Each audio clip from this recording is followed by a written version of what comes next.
Good morning, I am Tracy Spence with your newscast. This newscast is brought to you courtesy of BioLife Energy Systems. Come join the living. Call them at 800-875-5433. USA Credit Repair, a key to beautiful credit. You may call them at 800-786-1330. Cruising with the Case Handler, a show on personal injury and immigration, weekdays 8:30 a.m. on Saturdays 7 p.m. and 12 noon on Sundays. And the Supreme Power Homes, call them at 800-493-9002. Now for the news in details. Minister of Health and Wellness, Dr. Christopher Tufton, is optimistic that there will be a breakthrough in the COVID-19 pandemic in 2021, consequent on the availability of a vaccine. Dr. Tufton said the Pan American Health Organization, PAHO, indicates that 11 entities are currently in the final phase of vaccine trial, with 2 or 3 already reporting a breakthrough. He said that a PAHO representative had indicated to the ministry that based on recent developments, a vaccine should be available by March. The minister urged Jamaicans to continue to adhere to the protocols so that the country can look forward to a bright new year. He said that if the country manages to control the spread of the virus over the Christmas period, then the prospect of resuming face-to-face class will be greatly enhanced. Jamaica's Minister of National Security, Dr. Horace Chang, says the government is seeking to reduce the involvement of youth in criminal activities by streamlining social intervention programs. Chang, who is also the Deputy Prime Minister, made the announcement during the launch of the United States Agency International Development USAID Local Partner Development LPD Core Partners Youth Crime and Violence Prevention Program at the Terra Nova Hotel. The minister added that among the youth cohort involved in crime, young men represented the majority.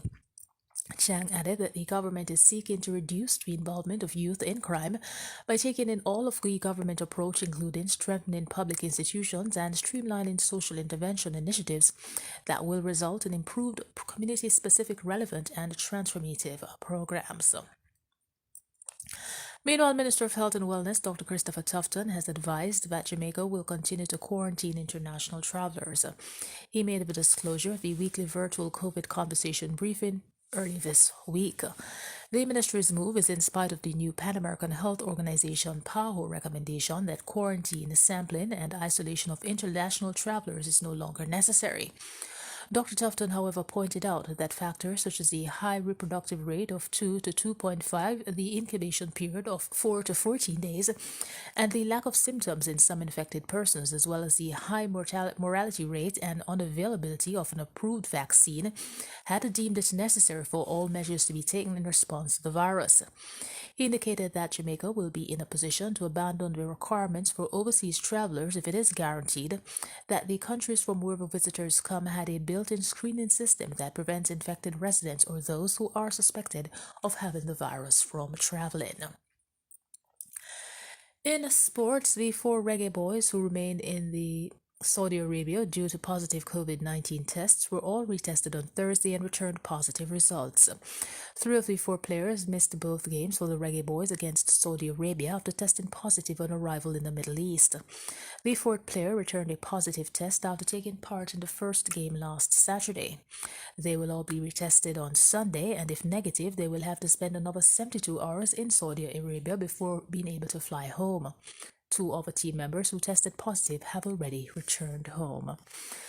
And that is it for the news. This newscast came to you courtesy of BioLife Energy Systems. Come join the living. Call them at 800-875-5433. USA Credit Repair, the key to beautiful credit. You may call them at 800-786-1330. Cruising with the Case Handler, a show on personal injury and immigration, weekdays 8:30 a.m. on Saturdays 7 p.m. and 12 noon on Sundays. And the Supreme Power Homes, call them at 800-493-9002. On behalf of the news and production team, I am Tracy Spence. To have a good morning.